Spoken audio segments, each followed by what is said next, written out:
seni yang terjalin dari tangan ke tangan, merentasi generasi tanpa pernah hilang nilainya.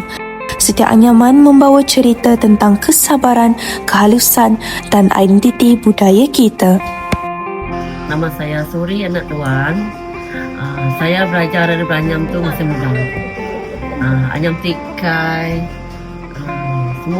semua anyam tu, anyam tikai, anyam bakul. Lama saya sudah anyam.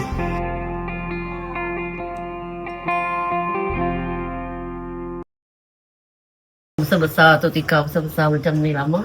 Sudah ada berapa? 1 bulan. Oh, 1 bulan. Kalau yang kecil macam tu. Kecil-kecil tu boleh kadang-kadang 2 jam habis dah. Di setiap anyaman terjalin cerita, usaha dan identiti yang tidak ternilai. Ia bukan sekadar seni tetapi kesinambungan budaya yang harus dipelihara. Semoga seni ini terus dihargai, dipelihara dan tidak dilupakan kerana ini warisan kita.